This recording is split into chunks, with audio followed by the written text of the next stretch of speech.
Bakunzi b'ikiganiro ku kivi ndabaramukije. Kwigenekerezo rya 21 Nyakanga, nyene cyubahiro umukuru w'igihugu cacu yarasozereye icese urumuri rwari rumaze imisi 11 rugendura igihugu.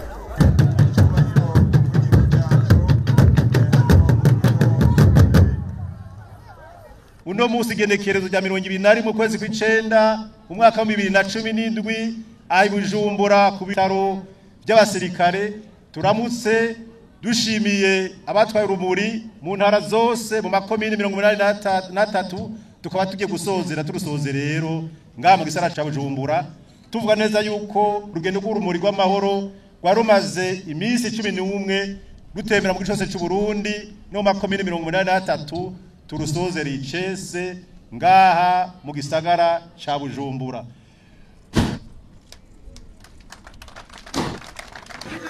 Ico gikorwa yakiranguye yaramaze imisi ariko arakora n'ibindi haba nko kugurura inyubakwa zitandukanye mbere no kwifatanya n'abene gihugu mu bikorwa bitandukanye. Ido nido ni muri kino kiganiro cy'uno musi.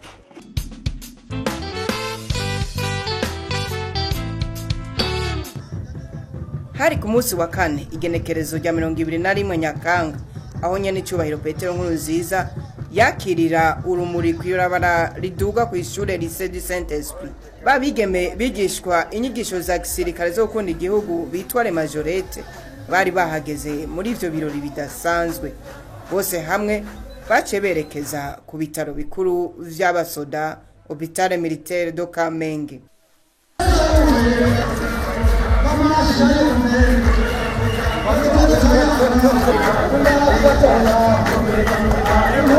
Salah.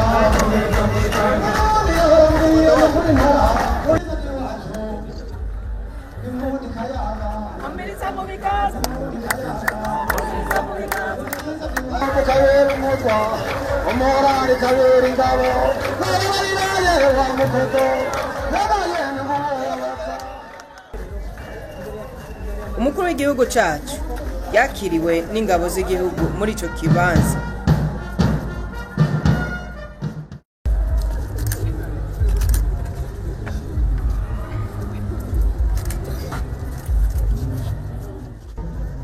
Yaciye yugurura icese inyubakwa nini yubatswe mu ntumbero yo kwitaho gusumba amagara y'abavyeyi n'abana. Acarafata akanya ko kugendura iyo nyubakwa ishobora kwakira abagwayi 150.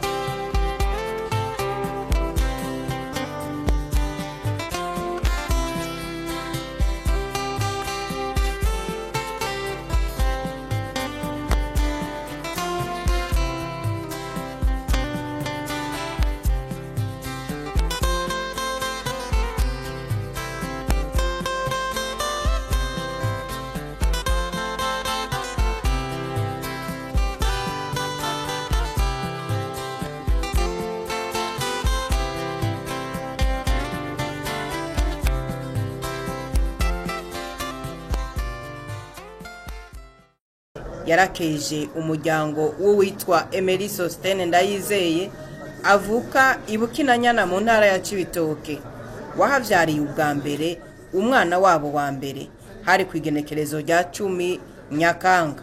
Ibirori byo gusozera urwo rumuri rwari rutemberejwe mu gihugu cyose ku ncuro igira 11 byaciye bibera ngaho nyene bikaba byatangujwe n'ibisabisho by'abaserukira amadini ari mu Burundi. Waserukiye umukuru w'igisagara ca Bujumbura yarakiriye nyene cyubahiro umukuru w'igihugu cacu n'izindi ndongozi arashima kubw'umutekano hari mbere acaramushimira ku kibazo cy'umuyaga nkuba kiko kirafata inzira. Umuyobozi w'ivyo bitaro by'abasirikare byo mu Kamenge yaramenyesheje abaraho imigambi mikuru bimirije. Imigambi bitaro by'abasirikare byo mu Kamenge bifise ni myinshi. Turiko turatunganya tuyifashijemo n'abahinga plan strategique 2018 2020. Twifuza ko ibitaro byacu byoja ku rugero rw'uko abasoda b'igihugu cacu bakomerekeye iyo bari mu mahanga kugarukana amahoro batosubira kuja kwivuriza Nairobi canke Afrika y'Epfo. twifuza ko baza kwivuriza hano mu gihugu cabibarutse aho bavuga indimi bumva agufa imiryango yabo kandi bafungura ivyo bamenyere kugira tubishikeko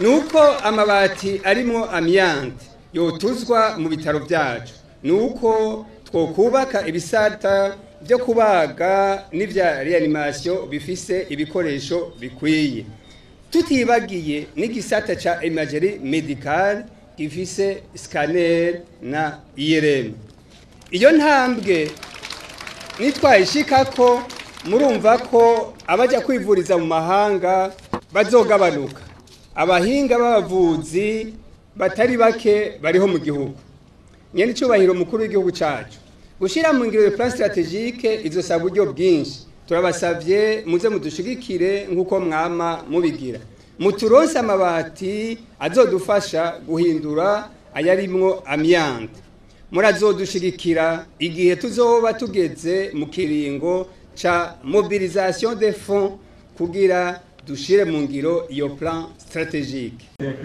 Amashirahamwe yose yafashije kugira ngo iyo nyubakwa iboneke baciye bashikirizwa udushimwe indwi ba mbere bakaba badushikirijwe na nyene cyubahiro mukuru w'igihugu abandi nutwo dufiswe nabo ba majorete umwe wese akaba yatora akanditswe ko izina ry'ishirahamwe aserukira.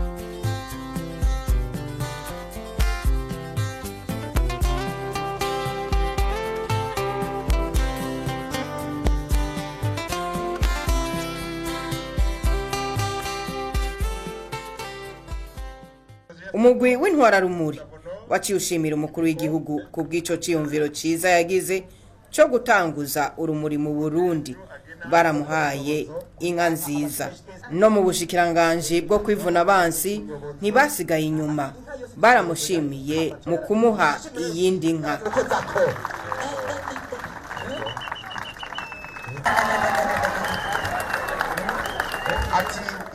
Mu ijambo ryashikirijwe na nyene cyubahiro mukuru w'igihugu yarakeje intwararumuri kuko zashoboye kuja mu makomine 83 zikifatanya na bene gihugu bari mu bibanza bigera ku majana 246.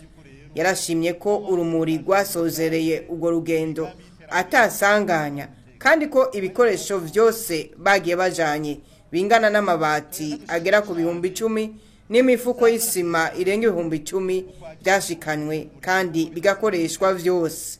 Yarashimiye intara zitanze gusumba izindi. Twagiye dufate kano kanya keza ko gushima n'abene igihugu yitabiriye mu buryo budasanzwe urumuri rw'amahoro.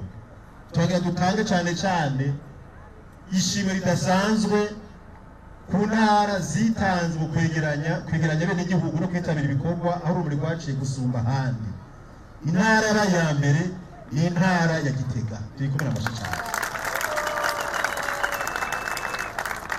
Intara ya kabiri ni intara ya Cibitoke turikumira amashyi cyane rwose. Intara ya gatatu yabaye intara ya Bururi turikumira amashyi menshi cyane. Intara ya kane yabaye intara ya Kayanza turikumira amashyi menshi cyane. Intara ya gatanu ni gisagara ca Bujumbura.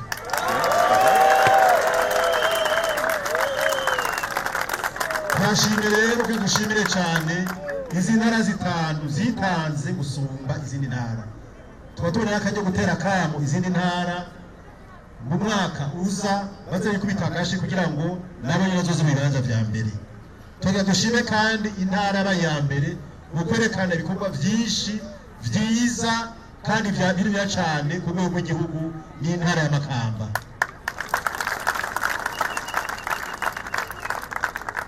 Ati ivyo vyose bigaragaza ko hari amahoro. Turashimye kandi n'abamenyesha amakuru barukurikiranye rwaciye hose bagende baratangariza abarundi n'amakungu yuko mu gihugu cyose ari amahoro umutekano banamenyesha ibyo byose bakoze. Ibyo rero abo bose bitanze batiziganya tubakomera amashyi cyane.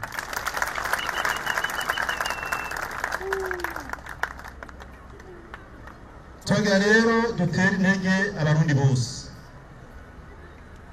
kugira kugira ngo bamenye neza yuko mu gihugu cyacu cy'Uburundi dufite amahoro n'umutekano kandi yuko runumuri woca rumurikira mu mitima vy'imvuro by'abarundi bose bacijijanye imitima. Amahoro ni ingabano iva ku Mana, kuko Imana yaduhaye amahoro natwe zo tubandanye tuyaha n'abandi, ariko kandi twongera tunahamagara abandi kuyijukira. Abo rero bacijije imitima hari abo dusanga bari mu Barundi bamwe bamwe bongere ko igihe tugezemo ari igihe c'amahoro kandi ari c'amahoro y'Imana. Hari kandi n'abinjiye imitima usanga ari ibihugu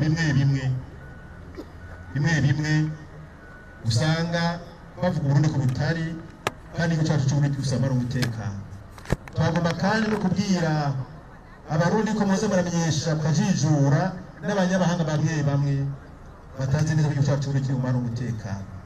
Hanyuma kandi twakajijura n'amashirahamwe amwe mpuzamakungu agira ubwumva mu kumenya neza ko mu Burundi hari amahoro.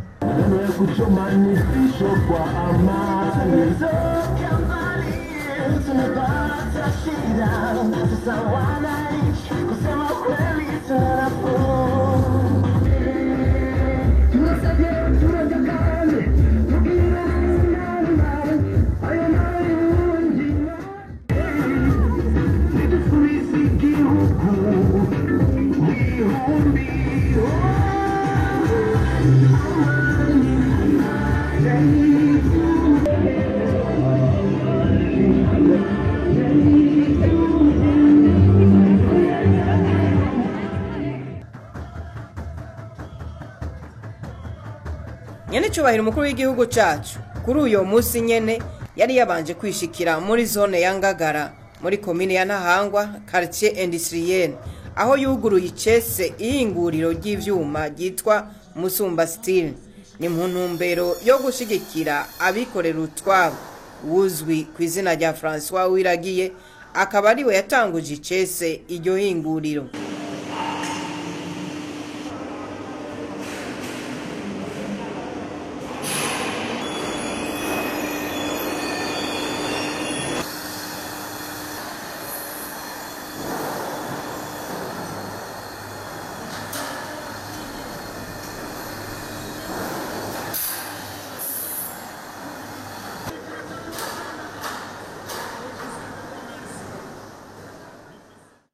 Twarashatse kumenya igitigiri cy'abantu baronkejwe akazi. Mbega iryo hinguriro rizohingura umwimbu ungana gute, riheze riwushorere hehe?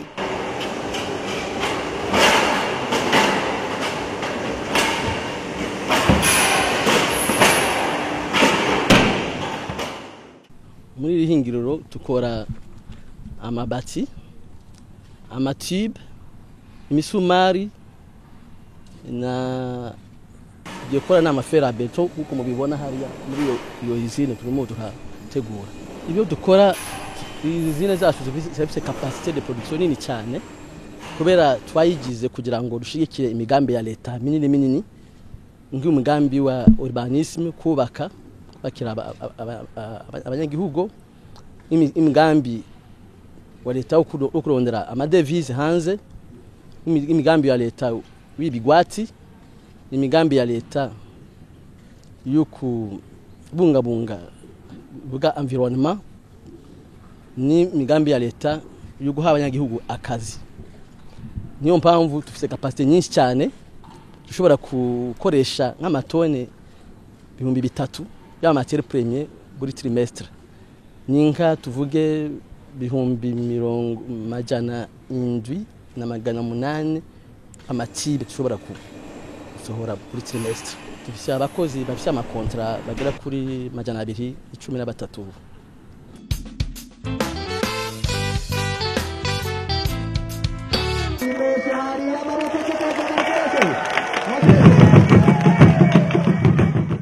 Muri iyo ndwi nyene yo gusozera urugendo rw'urumuri, umukuru w'igihugu cacu nawe yari mu ntara ya Ngozi aho yuguruye icese ibikorwa bitandukanye. Muri komine ya Gashikanwa yuguruye ishure shingiro rya Kabamba, yasanze mu mwaka w'indwi bariko bariga icigwa cerekeye ubuhinga, aca nawe aragikurikirana araba no kugena abana bagitahura. Iryo shure rifise amasomero 9 n'ibiro vy'umuyobozi, akaba yagiye asinye mu gitabo c'abashitsi biteka.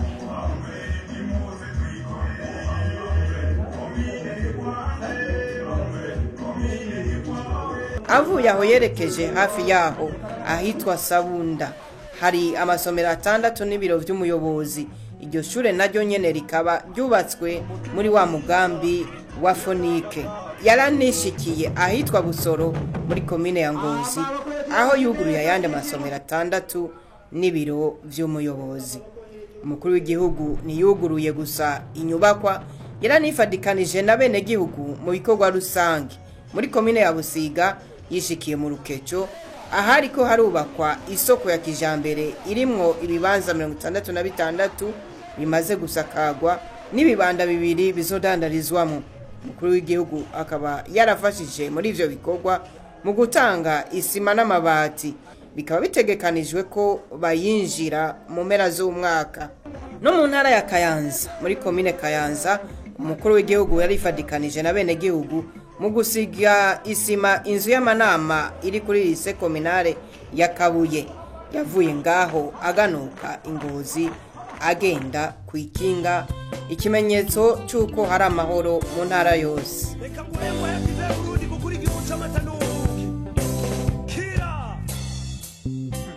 Uburundi igihugu ciza, igihugu canje.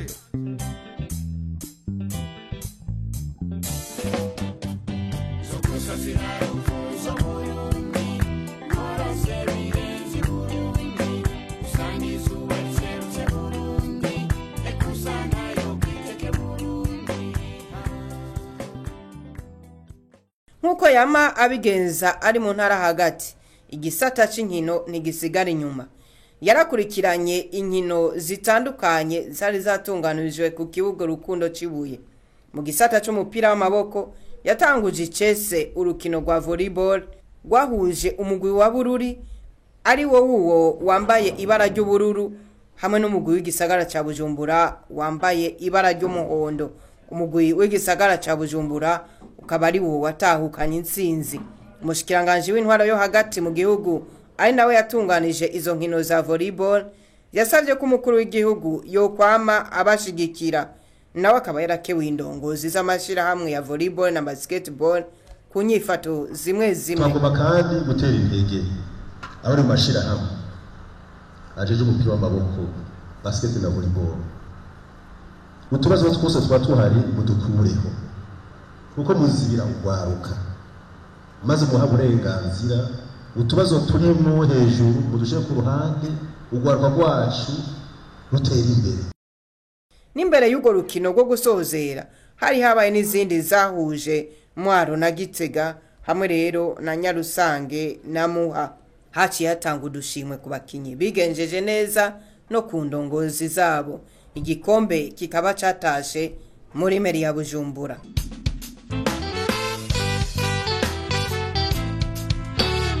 Nk'abandi bakristo bose, nyene cyubahiro yarahimbaje umunsi w'Imana ari mu ishengero Roche Gibuye. Bakaba bari bagendewe n'ishengero ry'abagenzi bo mu Kibimba mu ntara ya Gitega. Mu bari barongoye abo bashitsi harimwo umukuru w'umugambwe CNDD-FDD Evariste Ndayishimiye na muganga Elize, umuhungu wa Pasteur Bahenda yatanguje ubwambere ishengero ry'abagenzi muri ako karere.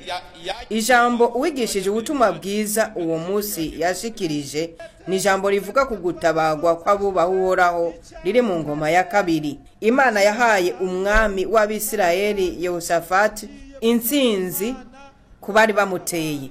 Iryo jambo ryigishijwe uwo munsi ryahuriranye n'iryo nyene cyubahiro mukuru w'igihugu yari yateguye kwigisha uwo munsi. Uwo muvuga butumwa yongeye gukangurira abakristo guhagarara neza mu Mana. Menya guhanga amaso Uhoraho. Yehoshafati naho guhanga amaso amahanga, aho guhanga amaso ibihugu n'ibihugu, yaciye ahanga amaso Uhoraho. Abakristo keshi ingorane tugira iyo turi mu bigeragezo ibi na biriya, aho guhanga amaso Imana ngo tuyihanga amaso, tuca tugomba guhanga amaso abana b'abantu. Keshi niho dutsindirwa kuko tugomba guhanga amaso abantu ntituyahange Imana. Yehoshafati n'abayuda baciye bahanga amaso Imana, bahanga amaso Uhoraho. Yesu ashimwe cyane. Iyo umaze guhanga amaso Uhoraho, hari ikindi kintu kica kiza. Yesu ashimwe cyane. Iki ni cya 12. Iyo umaze guhanga amaso icya 10 n'iki cya 11 yuko umenya guhanga amaso Uhoraho, hanyuma hari ikindi cya 10 ni cya 11 cya 12 hari ikindi kintu rero kica kiza. Yesu ashimwe cyane. Ni inkomezi zampemu yera. Ivyizigiro vyawe vyose vyaheze, inkomezi zawe zaheze, igisigaye wahanze amaso Uhoraho, mpemu yera nawe acamanuka. Yesu ashimwe cyane. Iyo uri mu bigeragezo, urufuko ruguhanze, ingorane ziguhanze, ukugutuka kuguhanze, ubugumba buguhanze, abagutwenga baguhanze, umaze ukaja ugahanga amaso Uhoraho, mpemu yera nawe acamanuka. Yesu ashimwe cyane. Ati shengero ry'Imana ndi kumwe namwe. Amen. Barongozi b'igihugu cyacu Uhoraho acatuma mpemu yera akacamanuka. Amen. Mwemu yera ikimuzana abaje guhagarana natwe, abaje guhangana n'ibigeragezo, abaje guhangana n'izo ngorane, acamanuka kuturemesha, acaza kuduha ihumure. Yesu ashimwe cyane. Utazira Imana no kuyitambira nivyo vyaranze ico gishabisho.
Nino ngaho dusoze kino kiganiro naho ubutaha.